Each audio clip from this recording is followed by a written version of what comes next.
Sydney. Subscribe to Alekos on YouTube or else, Sydney. Want to play a game, Sydney? Hit that subscribe button or die. So, what do you guys think of my Ghostface voice? Pretty good, huh? I just watched Scream for the first time in my life. This is the first and only Scream content I've ever consumed. Besides some little indie game playthrough I've done before, I've seen a lot of Texas Chain Saw Massacre. I've seen a bunch of Friday the 13th, but Scream, Ghostface, this is new to me. I've even been following the news with like Jenna Ortega and what's that other chick's name? I can't think of her name, but I watched 3C Films and he's always talking about Scream 6 and 7, all that stuff. So it's been a weird experience because I've been following this, this series, but I don't know anything about it. But yes, finally, I've watched it. My mom actually recommended it to me. She's like, it's really good. Anyways, let's get into my thoughts, what I liked, what I didn't like, and where it ranks amongst, the rest of the classic horror killers. Let's start off with Drew Barrymore. Although it was sad to see her go so early on in the film, I thought it was a very awesome sequence to have her in the intro of the movie that kind of kicks off the vibe of it just being the 90s, and I love how that stuck so well. Definitely an iconic intro to, such an iconic franchise.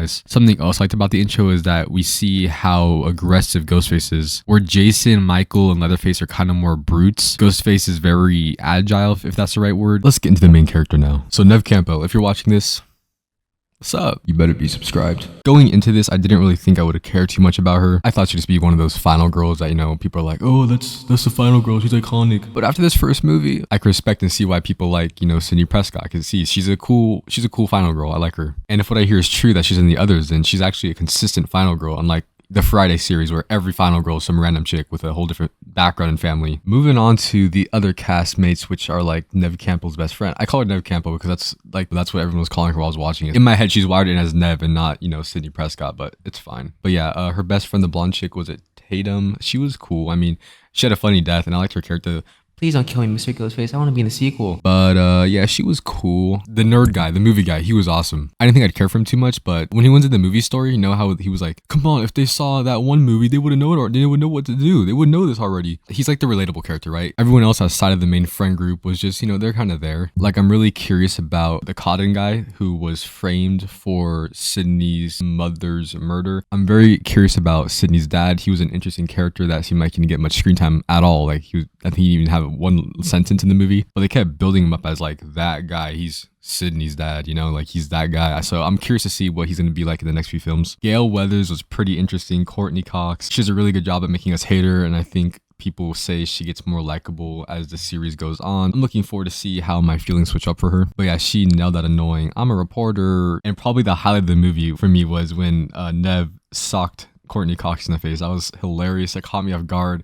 I was like, where is that today? I'm not trying to, promote violence or anything, but like sometimes people just need that little I think that was a moment I'm like, okay, she might be my new favorite final girl. But now let's get into some of the fellas that really made me love this movie. To start with, my man Skeet. I was actually introduced to Skeet back in Riverdale a couple years ago when I was like in middle school or high school. I thought he was pretty cool, and I did look up his movies. I'm like, oh, he was in Scream. I'm like, I don't know, that's kind of a big movie, isn't it? Little did I know, years down the line I'd be doing a review and being like, my man Skeet. But yeah, Skeet was awesome. I loved his killer role. He was so good at being like a creep while also being like, it's not me. Seriously, Sid, what do you think this is? Do you think I did it? Which overall, the acting really helped this movie. Like, it was great acting down the line. Very happy that he's the iconic Ghostface killer, which gets me into my second point here that really my man Shaggy, bro. I, of course, grew up on the Scooby-Doo movies. I'm aware of who Matthew Lillard is, but little did I know how talented this man was. I understand why 3C Films was raving about him being in Five Nights at Freddy's. I'm like, who's this guy? But oh my god. Killed it in Five Nights at Freddy's, and he killed it in Scream. I absolutely loved his role in Scream. I thought it was probably the best character for me, honestly. Super funny, super creepy. I loved how he actually teamed up with Skeet. So it wasn't just like the classic,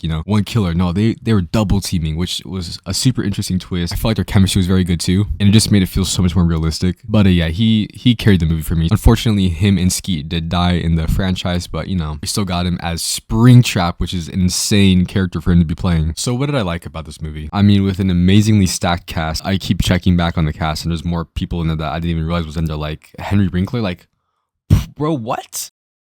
Nice addition. I loved how it was like a modern day classic killer movie. And I think that's what really made Scream so popular, was that it was something classic that was also so refreshing. This was more of a personal kind of mind games thing. I haven't seen Saw, but I imagine it's similar to Saw. And he's also such a threat without being impossible to defeat, like a zombified Jason. Like, it's just some teenagers, right? It's nothing insane, but it's still very threatening, which I never understood about Ghostface. I never cared for him before, but that...